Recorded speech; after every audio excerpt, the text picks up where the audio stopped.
Hey, Tater. If your servo is...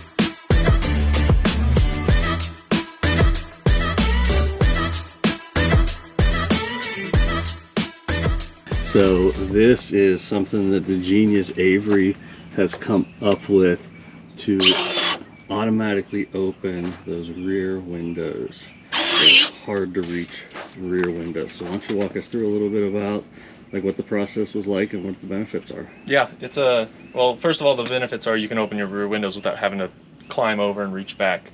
I store a lot of engine parts and gas in my car, so my windows are almost always opening and closing all the time. And it really started to bug me to have to walk over to the other side and open it and close it by hand. So I put this together. It's basically a really heavy-duty RC car servo. It's a 35 kilo servo, which is very powerful, onto a almost entirely solid 3D printed bracket that takes the place of the original mount that holds the handle for the rear window. And then we're still using the rear handle, so when not in operation, it does still work manually if you wanted it to. But that basically bolts onto the original handle, and then we got a wire that runs down through the door all the way through to the back wall, along the floor panel, and for me, into the center console. Now, it can run to wherever you want. That's just where I picked.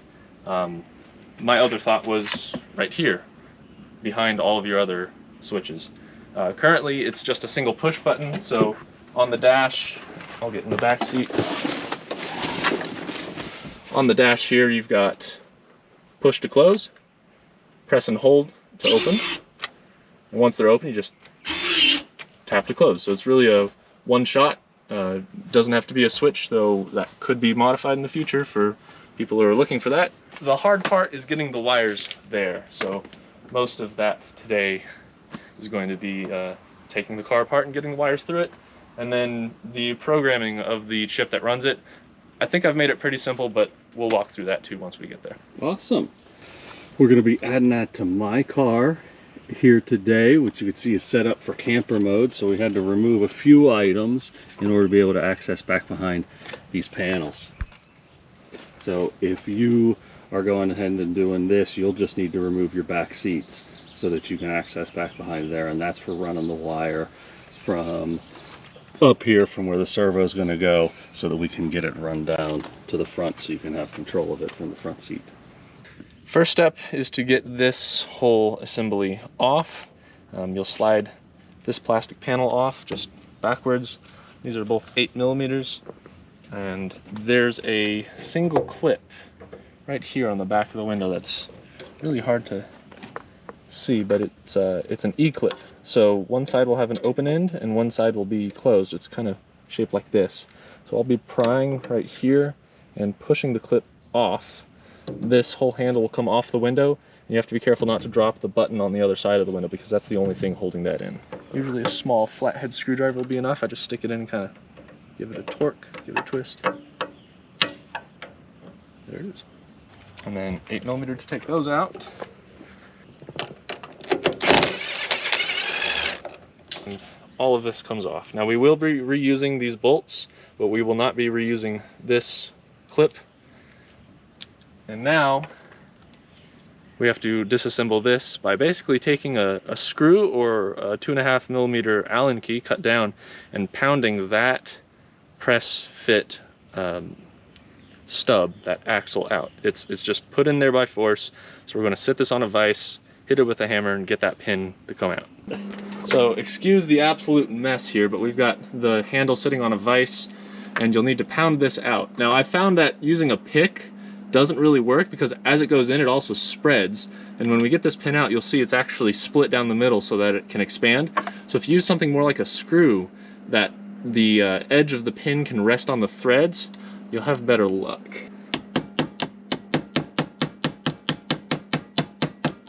Smaller screw, smaller hammer. Yep. Now if you ever want to go back to stock, don't lose this pin. Grab, pull, and twist. There you go. So you can see the pin itself is actually split, kind of serrated down the middle, so that it's a little wider than the hole it came out of, so that it holds and grabs. Alright, so this is what comes off of the door. In this hand we've got the handle, the mount for the window, and the bolts. That's what we're going to be reusing. And in this hand we've got the metal bracket, the small plastic locking piece, and the pin, which we will not be reusing, but keep this stuff if you want to put it back to stock. Now that we've got that off, let's go ahead and pull the door panel.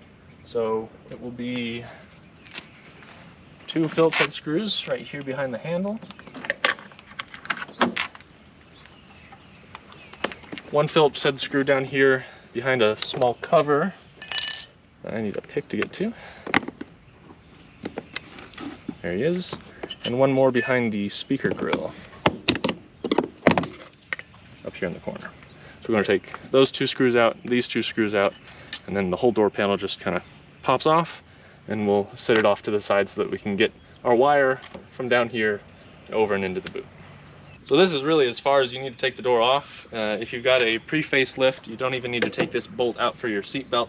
It just needs to pivot off to the side so we can get down to a grommet back here. So we'll be peeling this plastic back.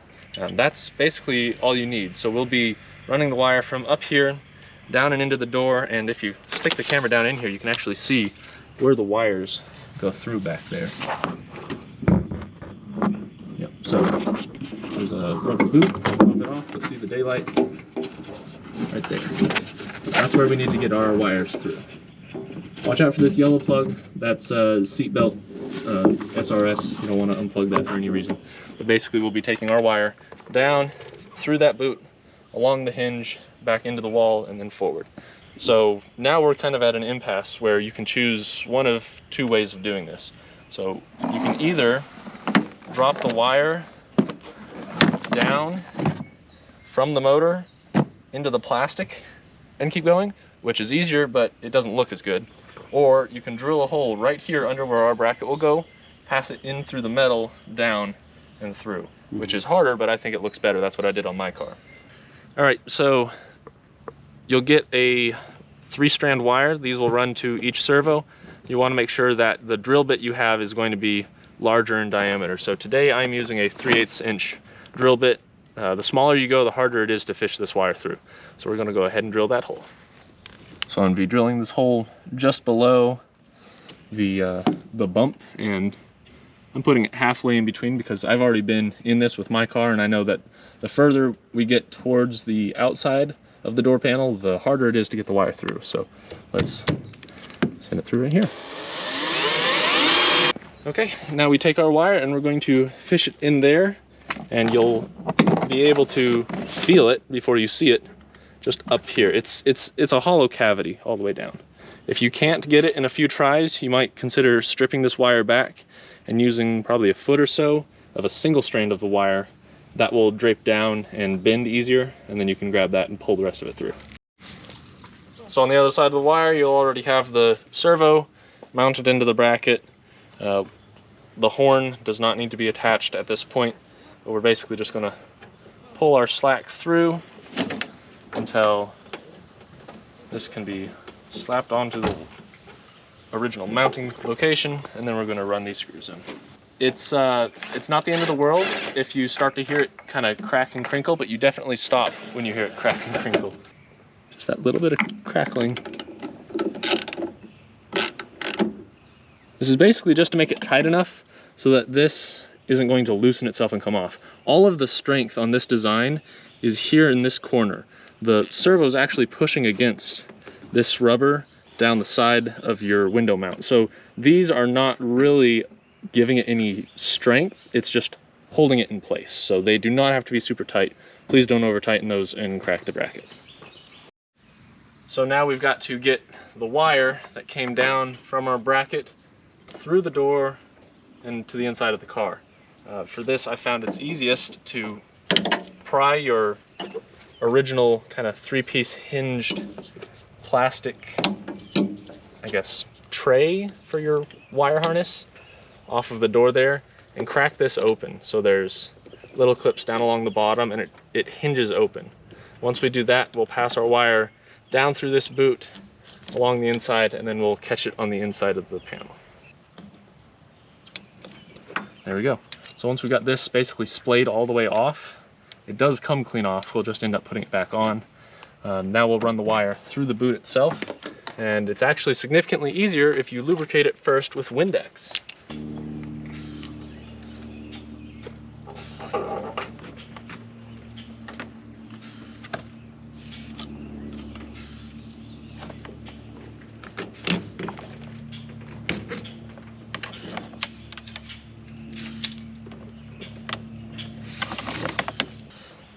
once you've got that first one through, you can throw that boot back on. That's really all we needed it for. And now we're going to do the same thing, but through this boot. Now I found it easier to take this plastic piece off. It's a single screw and 2 pop clips that come off.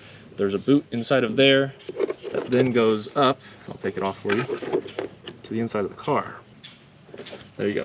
This little boot, we're running up through and back in, and then we'll reattach all those little gate pieces that we had originally. This isn't really a screw, it's just a plastic threaded piece insert on a clip. So you lightly unscrew that with little pressure, and then this whole L-shaped panel pries off from the door side. There you go. Looks like the clips decided to stay behind. And on this inner door grommet, you'll want to pass through the rear end, and when you come up to the part that sits inside, there's a small slit that you'll have to pass our wire through. The rest of it is taped closed from the factory to hold to the original wires. So we want to aim for that slit and just make it clean through that instead. Just behind that pink piece is a white sheet of plastic. That white sheet of plastic is covering this hole. So we'll run that through there. This next part is a lot easier if you use something relatively stiff. This is a dash snake that I use at work installing car audio accessories, but really any kind of small piece of solid wire, or even if you taped together a couple of zip ties together, will help significantly. So this will fish through the grommet and past the white piece of plastic, and then we can reach behind that plastic panel after you've taken your rear seat out, if you have rear seats, and grab it. Through the hole that this grommet came out of, right there, will come up and through the inside of the car. There it is. We're going to pull all this slack out. Remember to reinstall your grommet. If you don't, you will get water up through here and into the back of your car. Nobody wants that, so this just pushes back into place. And I know it's really hard to see, but there's an arrow. That arrow faces upwards down there in the bottom left corner. And now we can put the door panel back on. Okay. So just a reverse order of taking it off, and we'll put this hinge wire harness support piece back on as well. Okay, next, actually one of the easier parts is getting the wire from the back door up to the front in the dash. So you'll need to pull this off because the bottom of it loops in underneath the rubber. And you also need to pull up this lower panel. Before you pull the lower panel up though, you need to take off this piece of plastic behind the seat. This is on driver and passenger side. It should be on all model years. So it's that W-shaped piece of plastic. And then this whole side piece just comes right up.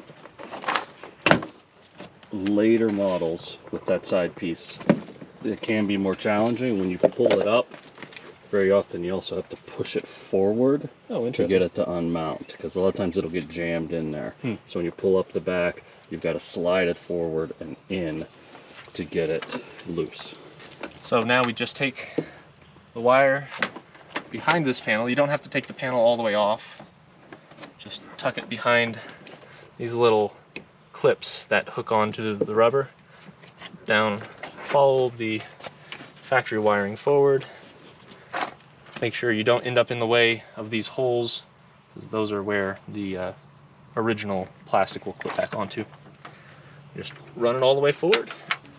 Same way as the back, you have to peel this up first because part of this lower kick panel lips under. You pull this panel sideways, not backwards. And on the driver's side, make sure you don't latch the hood release on the back. So now we'll run this wire all the way up into the dash and over to the center. And on the passenger side, you'll have these open little clips running along what I believe is the tube that runs the rear spray for the rear wiper. You can just stick this wire down into those clips. It's about the same diameter. So for this installation, we're going to be placing the button over on the right side of the shifter column. So we'll need to take this whole piece of plastic out and off. there you go. Sweet. That whole section's off, and we'll be mounting our button right here on the opposite side as the hazard button. So we'll unplug the hazard button. Pro tip, make sure you plug that back in or you won't have turn signals. And we'll drill our hole, mount the button there, and then we'll run our wire from each side of the car to behind this button and work on the electronics.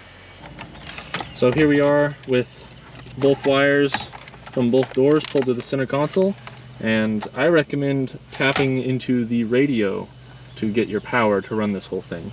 I guess you could run all the way to the fuse box, but the radio's got more than enough juice with its fusing. You've got two options really to power your unit. We've got the red wire here if you have an aftermarket radio. This red wire only is on with the key in the ignition turned to accessory or ignition, so that will only let your windows operate when your key is on and the car is on. Or this yellow wire, which is how I have mine set up personally, is constant 12 volts all the time. You could use either of these. The yellow wire will let you turn on and move your windows at any time. The red one will only let you do it with the key in the ignition, like the factory powered windows. Now, if you'd also like illumination with the button that's being offered, it lights up. This orange wire does illumination.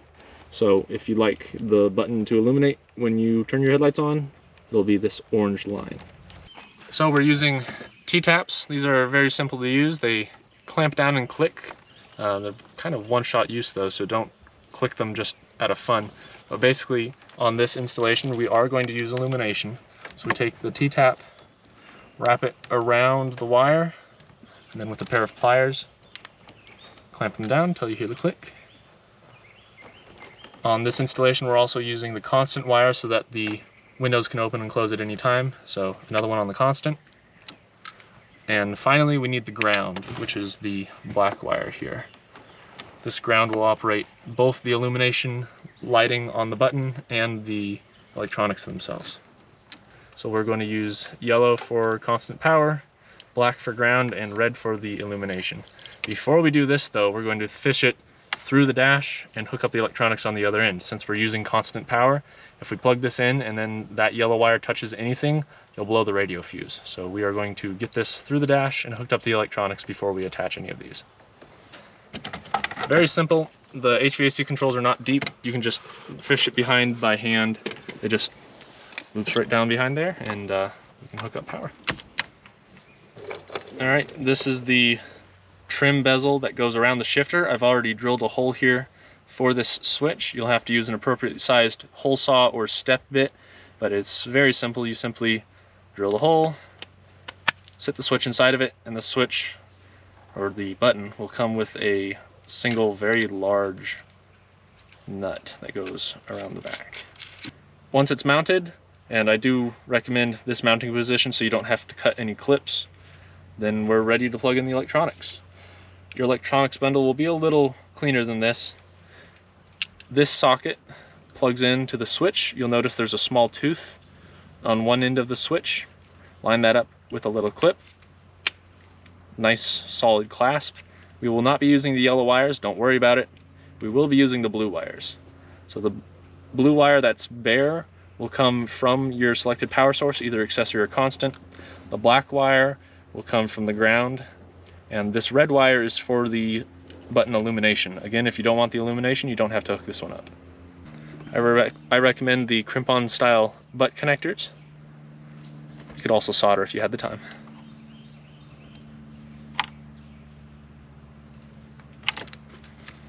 Once you have those connected, you could alternatively disconnect the battery, I guess, but I prefer to keep my radio memory. Now we're going to connect ground, constant in this case, so that our windows work all the time with the key out of the ignition, and an illumination if you want the illumination. When that's all hooked up with the headlights on, you'll see illumination on the switch. Once you've got all of your wires and your electronics to the dash, you do need to know which side is left and right. So I've got the right side here in my hand, and the right side is going to connect to the wire side that has the little flag on it. This is pin 2 on the controller, And if you get this wrong, both of your windows will move backwards, which is not necessarily something we want. So it'll be yellow wire to yellow wire, and then your red and black to either of the bare red and black wires sets that you've got. And then for the left side, it'll be connected to the yellow wire that does not have a flag on it, and then the remaining red and black wires. So now with all of your electronics and both of your servos connected, if everything's done right, you should be able to hear them start up when you press the button. And you keep on pressing and holding, and they move again. So one movement, and then press and hold, you get a second movement. Now we want to verify that these are moving in the correct direction before we go and hook up the window. Otherwise you'll either break our servo or break your window. Press and hold the button to make them open, and this side should roll forward, and it does. So this is closed, rolling back towards me, and this is open, rolling away. Want to make sure that's true on both windows, so let's go over to the other side and make sure. Just lay your finger on it, press and hold to open, and you should roll your finger towards the window, and it does.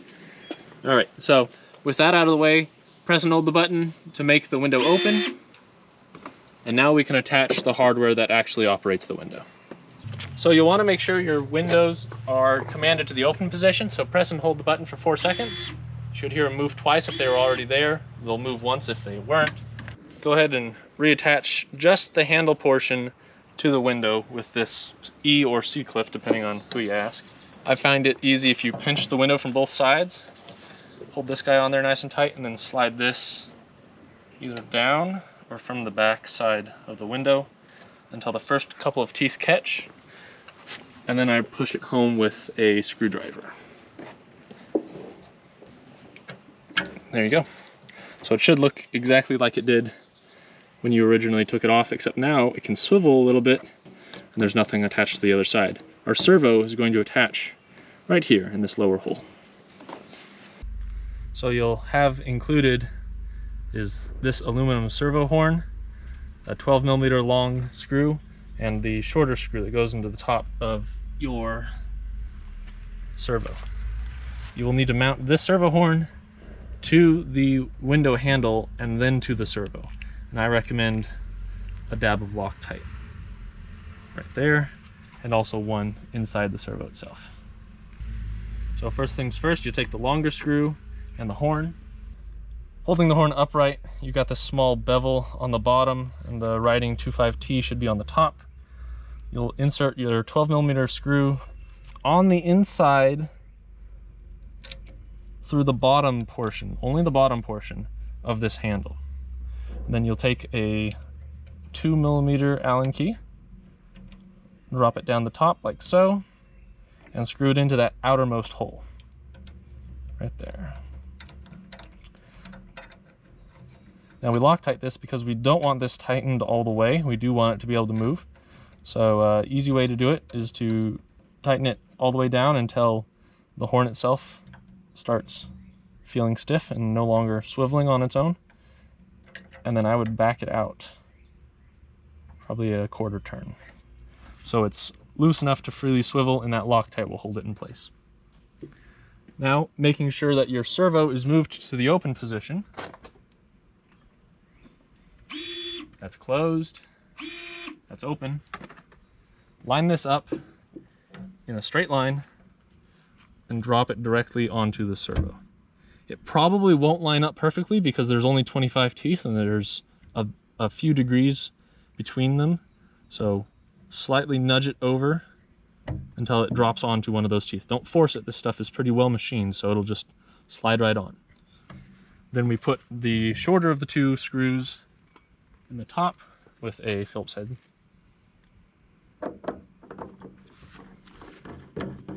This one you can tighten down. This holds the servo horn in place. And then there's two 1.5mm screws, one in the front and one in the back. You'll have to close the window all the way to get to the second one.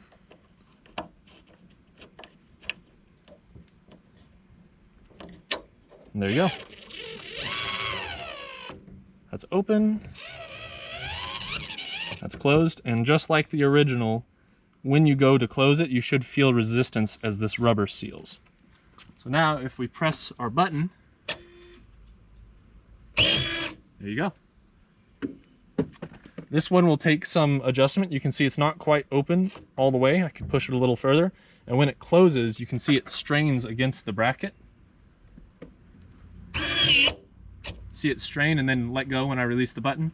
That means we're going to have to do a little bit of modification on the code side, but that's pretty easy. I'll show you how to do that next. So on our computer program, I've written in here pretty clearly what you need to tweak to increase or decrease the opening or closing positions of the servo, and we'll move those by single digits. It really doesn't take much to change how far it moves. If you're not interested in doing this, the windows will of course operate. It just significantly increases the life of the servo if they're not straining every time you're hitting the button. So to adjust this, you'll need a laptop, of course. Your kit will come with a small USB cable. Plug that in and find the actual brain of the operations, which is this guy. That's where the power and the two yellow wires come out of. It will also have a small USB port. Go ahead and plug that in. Now when you plug it in, these windows are going to try to move because your computer will be powering the system instead of the car. So don't be alarmed if you hear it try to move, but this isn't at the same voltage, so it probably won't move very far if at all. You can hear them trying. Okay, so this is the program that we're going to be using to modify the code on our controller. This is the Arduino IDE software. It's not difficult to download and it's really not difficult to use. The links will be in the descriptions below, and you can grab the program itself, which is a very short, very compact program, down in the description also. So we'll be modifying this and uploading it onto our controller to change how far the windows open and close. All right, here we are on the software side. I promise it's super simple as far as codes go. We only need to change these 4 numbers. Now, what we change them to will be based on how far the servo is moving and in what direction. So you see I've got 4 values. 2 of them are for the left side. We've got left open and left closed trim, and then 2 for the right side, right open and right closed trim. In this example, we'll be working on the right window, but of course this works for the left or right window. Just make sure that you're changing the correct value. So in this example, you can see that the servo has closed all the way, but when I release the button, it actually springs back a little bit. So the servo is stressing to push the handle past the handle's in stop, which of course is not something that we want to mess with. So on the right side, for the closed trim, if you read the description here, the right side closed trim, a higher number closes further. So -10 is the value that it's set at now to give us some leeway. We want it to not close as far. So we need to decrease this number, right? So if we want it to close further, we increase it. If we want it to close less, we decrease it. It's already a -10, so we need to increase that negative value. We can go to -15, which is actually what the value ended up being on this car when we were done, and that would solve that issue. I'd go in steps of 2 or 3 though. Alternatively, in this example, you can see that the handle does not move all the way to its stop, and you can actually reach over there and push it just a little further until it hits the end stop by hand. That's not good either. Of course, we want our window to lock, so it actually moves past a full extension to lock in like the factory setup. So if this is the case, again on this right side here, we want a higher number to close further. So for example, if the number that we started with was -20 here, and we wanted it to close further, we would actually increase the number. Since we're in the negatives, we want to get closer to 0. So we can change that to -15, for example, which is, again, what the test value ended up being when we were finished on this specific setup. Your numbers are not going to match mine. That's the tricky part about these servos. The horn sitting on top of the servo is not always at the same exact indexed position, so these will take some tweaking. Again, change them by 2 or 3 values at a time. If the problem gets worse, change it in the other direction. So in this example, our window actually opens all the way, but when releasing the button and depowering the servo, you can see it bounces back. It actually means it moved too far. So in this example, say our trim was 0 and our window is trying to open too far. Once tension is released, it's kind of springing back into position.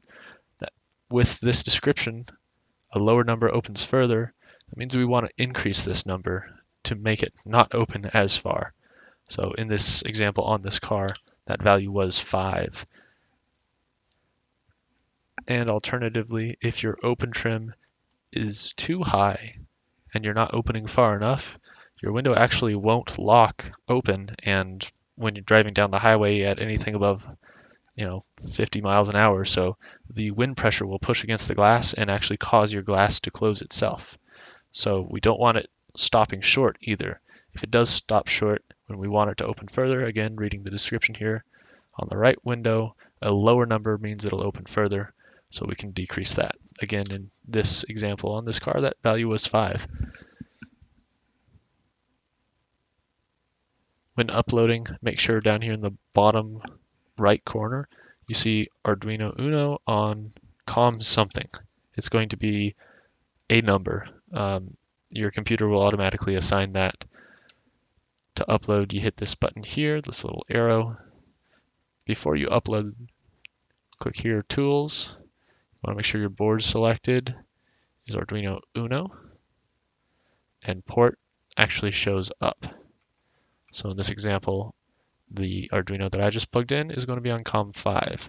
So you see down here now, it says COM5. Then you hit the upload button and it's off to the races. It'll load the code onto your controller.